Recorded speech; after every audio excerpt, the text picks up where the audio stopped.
Apa challenge-nya? Bagaimana current, practice-nya gitu?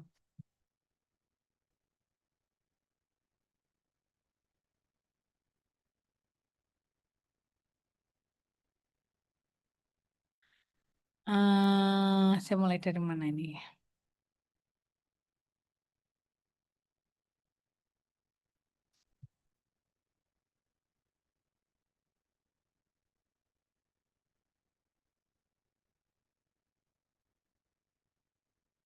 Benar, greenwashing dan seterusnya, oke.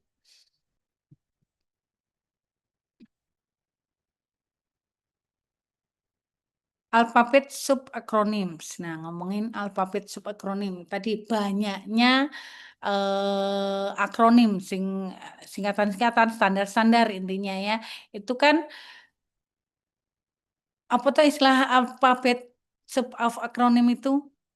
Sub semangkok sup gitu ya. Begitu banyak standar gitu ya, lembaga, yang membuat standar standar apa namanya, Mbak, untuk menyusun terkait, pelaporan perusahaan, eee, terhadap sustainability gitu ya, yang ada, apa, tadi disebut KRI, SASB, dan seterusnya gitu ya. Itu kan harusnya membingungkan gitu kan. Kemudian fragmented standar will variety of user of the reporting objective. Nah, sehingga harapannya gitu kan, ketika ada fragmented standar, standar yang terfragmentasi itu with variety of user and the repressing apa nih, with variety of user and the reporting objective sehingga, ketika munculnya nanti ada standar yang terfragmentasi itu apa Mbak, Mas, istilahnya Mbak?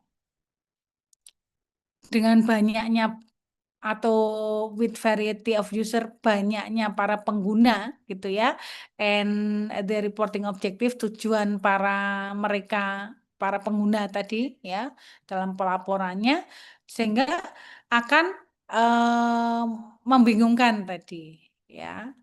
Kemudian intimidating and overwhelming anyone who want to grasp the basic, ya kan membingungkan intinya ya, yang ingin memahami dasar-dasar keberlanjutan. Kemudian, confusion among user of sustainable information, perpetual inefficiency, increased cost, and lack of trust. Ini tadi yang saya sempat singgung nih. Kebingungan itu para user, para pengguna ya informasi keberlanjutan itu akan semakin, menambah inefisiensi ya. Kemudian justru akan meningkatkan cost, increase cost, dan lack of trust. Lack of trust itu artinya, mengurangi kepercayaan malahan, gitu ya. Kemudian ini tadi standarnya, ada specific role ESG, measurement and disclosure, ada GRI, ada SASB, Indicase, kemudian ada rating. Jadi ada istilahnya tuh ada penyusun penyusun standar gitu ya, terkait dengan aturan standar, ada pengindeks. Pengindeks itu membantu menilai laporan ESG dan satu lagi ada rating, pemberi rating, pemeringkat ESG gitu ya. Poin-poin ESG-nya ada berapa, itu pengukuran ESG-nya juga banyak hal dan seterusnya. Skor A, skor B dan seterusnya misalkan ya. Ini saking banyaknya, para ada standarnya, punya standar, ada, pengindeks, ada pemberi rating dan seterusnya. Nah, ini greenwashing. Greenwashing itu, tadi juga sudah disinggung oleh apa namanya, Pak siapa, Pak Galih, Masya Allah, ya. Untuk greenwashing, jadi upaya upaya perusahaan itu menyusun SR itu harapannya ya jujur saja apa yang telah dia lakukan, tidak di terlalu over, terlalu dilebay gitu ya. Sehingga kalau seperti itu harapannya nanti, kalau terlalu lebay kan masyarakat itu menjadi apa iya, apalagi ketika sudah terbongkar isunya gitu ya dan seterusnya. Nanti akan mislead investor, akan membuat investor itu menjadi sesat gitu terkait dengan, true risk, reward, and pricing of investment asset. Jadi akan menyesatkan investor terkait dengan resiko, manfaat, ataupun apa nih, pricing of investment asset, harga aset yang sebenarnya kira-kira investasinya ya. Kemudian kalau greenwashing itu nanti akan represent treat to the accuracy, reliability, and transparency of sustainability reporting gitu. Kalau ada greenwashing itu akan justru, ancaman gitu ya terhadap akurasi, reliabilitas, transparansi dari pelaporan keberlanjutan. Kemudian lead to a decline in consumer confidence in a company brands and product. Justru akan menyebabkan turunnya kepercayaan konsumen terhadap company's brand maupun produk brand-nya company itu, ya. Kemudian lack of assurance ini ngomongin, praktek saat ini ya, challenging increased demand dari disclosure of sustainability information malah yang terjadi itu seperti ini. Lack assurance itu, kurangnya penjamin gitu ya, kurangnya assurance gitu ya. Tidak ada standar assurance yang baku sehingga barangkali, menjadi informasinya itu keandalannya itu dianggap kurang ya. Pertama lack of standardization tadi, karena memang kurangnya standarisasi, dalam penyusunan dalam apa, bukan penyusunannya, penyajian representatif itu, untuk bisa mudah ditelusur dan seterusnya gitu ya. Kemudian decrease trust and confidences in sustainability information, justru bisa menurunkan trust ya dan, keyakinan terhadap, sustainability information atau informasi keberlanjutan. Leading to growing and urgent demand of, for globalization standard ya. Menuju harapannya itu next-nya itu meningkat tuh, growing dan semakin, urgent demand, meningkatkan, hal-hal yang urgent, mendesak terhadap global standar. Kemudian need for consistency in reporting and comparable information with interconnected corporate reporting, membutuhkan konsistensi dalam pelaporan dan informasi, within interconnected corporate reporting ya. Jadi saling terhubung itu, laporan perusahaan. Ini framework-nya ya dan seterusnya. IR pun muncul tuh, integrated reporting. Ya, ini ringkasan juga bahwa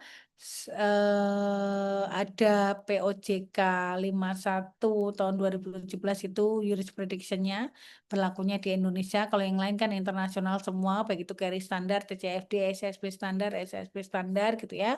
Applicability-nya ya, kalau POJK itu untuk public companies, financial services, institutional and issues gitu ya.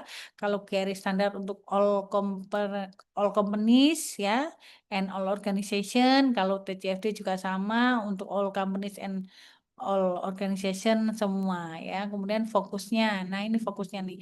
Kalau di Indonesia gitu ya, eh, apa namanya SEOJK itu sendiri itu kan sustainable finance, create sustainable economic growth by aligning economic and social interest with the environment. Jadi lebih pada fokus di POJK 51 ini sustainable finance, keberlanjutan keuangan gitu ya. Keuangan yang keberlanjutan itu apa istilahnya? Keuangan yang berkelanjutan gitu ya, yang create sustainable economic growth, meng-create pertumbuhan ekonomi yang, berkelanjutan juga gitu. Kemudian, bagaimana? Baik dengan cara aligning economic and social interest with the environment. Ada alignment, ada istilahnya itu apa, keseimbangan gitu ya, antara, ekonomi, sosial, dan lingkungan. Kalau garis standar, sustainability pilar ya yang kalian sudah sangat paham itu. Kemudian kalau ini CFD yang saya sebut sudah menjadi justru sekarang ke SSB standar ya, menjadi dasar ke sana. Ada financial pilar, kalau ini with address sustainability related financial impact on company yang berdampak ya keberlanjutan yang berdampak terhadap keuangan intinya ya. Kalau SASB kan kalian sudah paham lebih ke spesifik industri ini kan requirement untuk disclosure topik dan related accounting metric. Kemudian fokusnya pada sustainability itu yang expected to have a financial material impact on the company. Ya, itu terkait dengan apa namanya beberapa standar. Nah, ini Countries, ternyata banyak negara yang komit to SSB standar. Bagaimana dengan Indonesia kan gitu ya. Kenapa kok kemudian SSB standar juga langsung banyak negara yang komit untuk merujuk pada SSB standar ini. Yang pertama negara Brazil contohnya ya. Eh, jadi di apa Brazil ini ESP standar will be voluntary beginning in 2024 ya, baru kemarin ya. Eh, but will shift to mandatory use on Januari 2026 as part of mandatory IFRS accounting standar. Memang di Brazil ini akan mulai voluntary itu kan sukarela ya tahunnya 2024 tapi akan mandatori pada Januari 2026 terkait dengan penerapan standar IFRS accounting standar. Kalau di Singapura SRAC launch consultation in July 2023 which apa nih proposes that SR standard will align with the SSB standard with climate only first, kemudian effective in 2025 for listed companies and 2027 for non-listed companies gitu ya. Assurance for reporting will be mandatory 2 years after reporting. Ya, masih wacana kan? Makanya ini hanya sekedar kita pengenalan lah, paling nggak ya introduction to IFRS Sustainability Disclosure Standar. Tapi udah siap-siap tuh, nemeneh itu. Prosesnya mungkin IAI sedang menggodok dan seterusnya ya di Singapura itu tadi ya. Jadi SRAC itu apa? Komite Advisory Reporting Sustainability ya. Jadi ininya dia masih akan 25 itu untuk yang perusahaan listed, kemudian 27 itu yang mulai yang non listed companies ya. Kemudian assurance for reporting will be mandatory 2 years after penerapan gitu. Masih berarti masih yang listed companies 2025 ini ya. Kemudian auditnya, asurannya itu masih 2 tahun setelah penerapan. Kalau Hong Kong nih ini kayak BI gitu ya, HKEX-nya. Launch a consultation in April 23. Kemudian which propose to mandate all issues to make climate related disclosure alignment with the ESB. It expected to be adopted in 2024 juga ya. Harapannya kalau Australia 1 Juli 2024 efektifnya, Bolivia Desember 23, Jepang Maret 2025 ya. Jadi kenapa ISSB standar yang IFRS S1, S2 itu akan banyak diadopsi oleh banyak negara, baik itu nanti bertahap mulai sukarela dulu, voluntary dulu, nanti kemudian mandatori gitu kan. Itu kan memang istilahnya itu karena memang dia global gitu ya, ngikutin formatnya IFRS dan seterusnya ya. Kalau kira-kira nih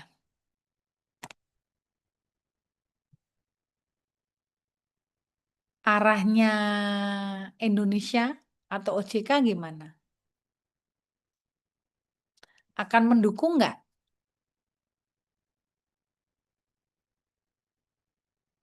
Gimana Pak Bu? Pak Eko, arahnya kira-kira gimana? Ya, Prof.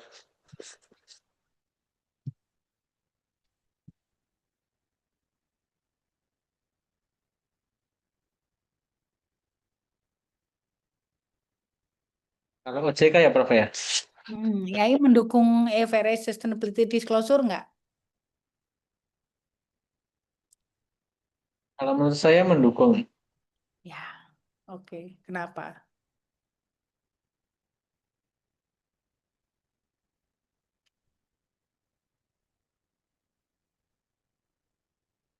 Nggak apa-apa, Eko.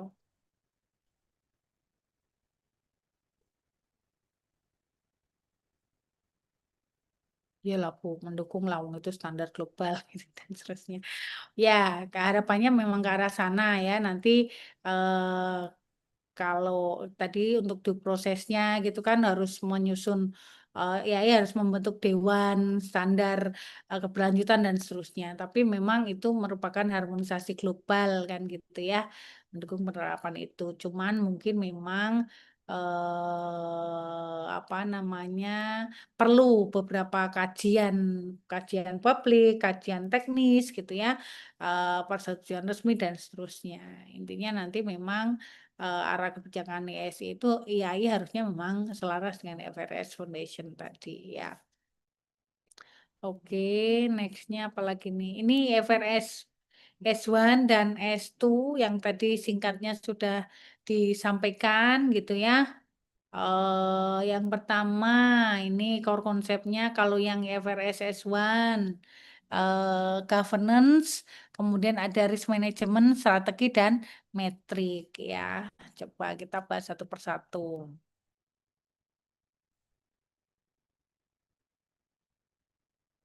Untuk yang ini kan apa FRS S1 General Requirement for Disclosure of Sustainability Related Financial Information ya. Jadi memang apa nih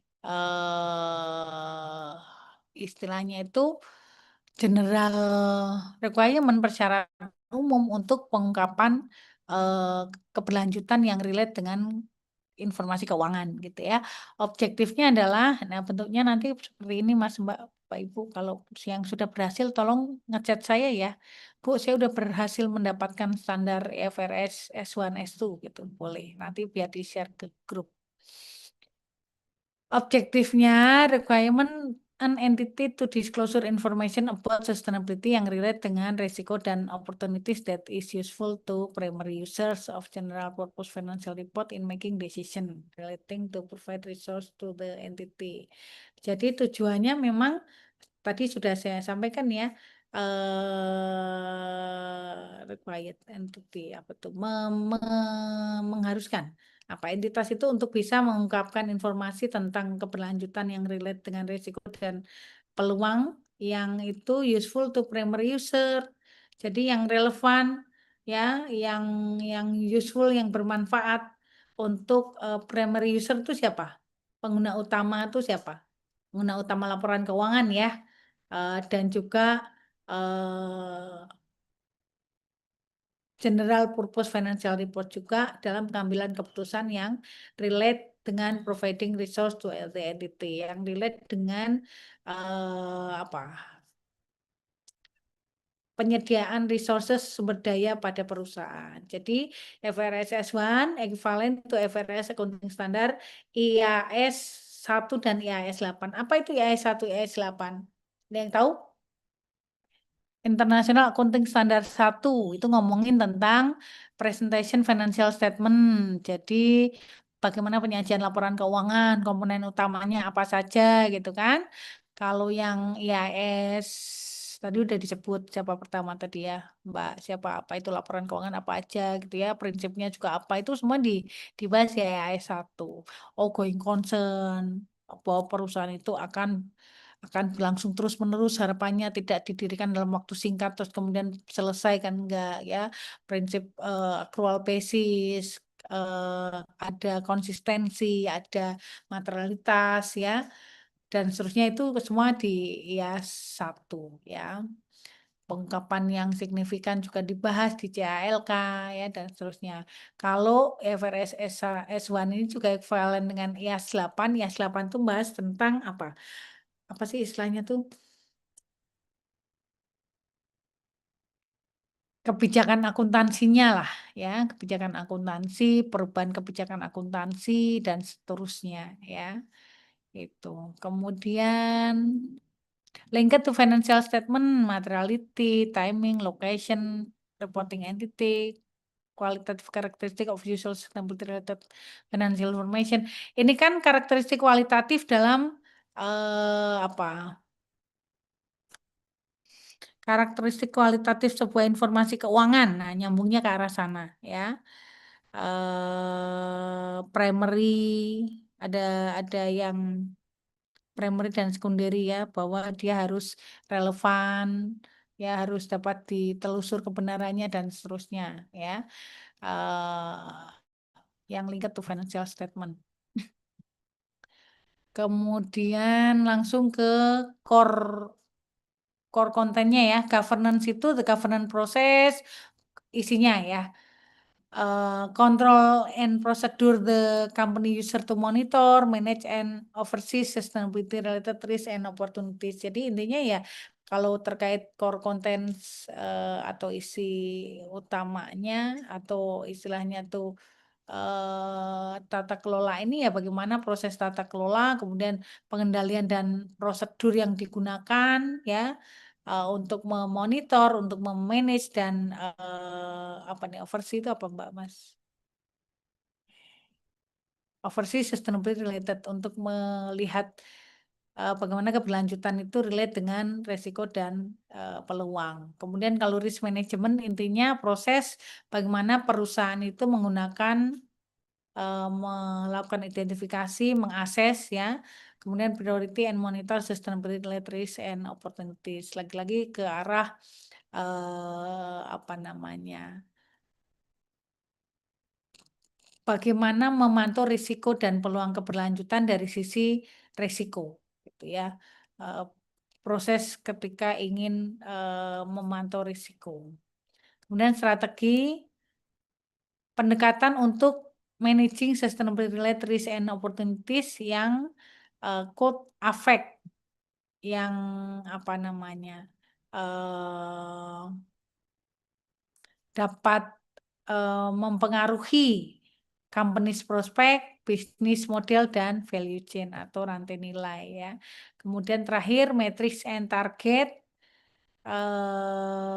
information use to measure, informasi digunakan untuk mengukur dan memonitor bagaimana kinerja perusahaan dalam relation to sustainability related risk and opportunities gitu ya, yang berhubungan dengan, risiko dan peluang keberlanjutan including progress toward any company set and mandate target. Jadi ini untuk yang S1. Jadi kalau S1 itu tapi kan yang apa istilahnya? Yang generally principle ya, general requirement ya, persyaratan umum untuk pengungkapan, keberlanjutan yang berhubungan dengan, keuangan. Kalau ini apa tuh maksud timing? Entitas pelaporan, kemudian materialitas reporting entity, dan seterusnya. Ini nyambungnya ke keuangan. Kalau materiality ya sama, intinya hanya informasi yang bersifat material atau signifikan gitu ya. Reporting entity kan ada si entitas pelapor gitu intinya, perusahaan atau siapa, kemudian location itu ya berarti lokasi pengungkapannya, timing, waktu pelaporannya ya. Nah, ini required to disclose as part of its general purpose eh, financial apa namanya report. Jadi ini menjadi bagian loh, as part loh. as part of general purpose financial report. Jadi menjadi bagian dari laporan keuangan umum ya. Kemudian does not specify allocation for disclose within general purpose financial report and allows for additional information to facilitate application in different jurisprudiksi. Apa nih? Berarti dia not specify allocation, tidak menentukan lokasi lokasi yang spesifik untuk mengungkapkan dengan general purpose mereka. Terakhir mungkin yang saya sampaikan ini, yang lain nanti difahami sendiri ya, IFRS 1, IFRS 2 bagaimana tuh kalau ini disclose all sustainability related risk, yang ini disclose only climate relate ya. Intinya itu, kemudian ini building block approach, bagaimana ini ekosistem pelaporan keberlanjutan antara regulator, pemerintah, standar setter, ya, assurance, dan seterusnya. Ini proses-proses yang dilakukan oleh YAI, gitu ya, tata kelola keberlanjutan. Ada tutir governance dalam akuntabilitas itu, ini pemangku kepentingannya, ada SEOJK, ada OJK, ada keuangan, ada BI gitu ya, ada KLHK, praktisi, akademisi, industri, non-government organization. Ini preparation-nya mungkin nanti kalau sempat disampaikan boleh. Kemudian nanti saya sampaikan boleh, ini punyanya IAI sih. Ini update-nya. Jadi tahun 2023 akhir nih ya. Yang prosesnya tadi di beberapa negara baru adopt tahun berapa dan seterusnya. Saya terakhir yang ini pengenalan dulu yang kedua. Climate related disclosure. Ya.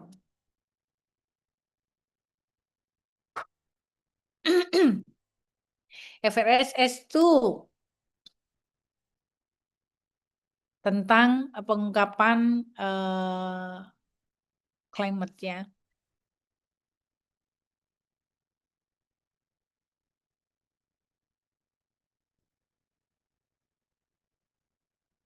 Objektifnya, jadi require an entity to disclose information about its climate related risks and opportunities that is useful to primary user of general purpose financial report in making decision relating to providing resources to the entity. Hampir sama lah ini. Bagaimana? Tapi intinya yang tujuannya itu ya entitas itu mengungkapkan informasi resikonya terkait dengan iklim, gitu ya. Kemudian in applying FRS S2, a company is required also to apply FRS S1. Jadi ketika mau mengapply FRS S2, perusahaan juga harus menerapkan FRS S1 ya, efektif date-nya 1 Januari 2024. Kemudian core kontennya ada 4 juga di sini. Kayak tadi ini kan governance, strategi, risk management, metric target. Ini governance, strategi, risk management, metric target. Tapi terkaitnya adalah dengan about governance process, control and purpose company use to monitor, manage and oversee climate related risk. Yang ini climate, yang ini sustainability related ya secara umum ya. Jadi spesifiknya itu ya. Oke, ini 2 hal.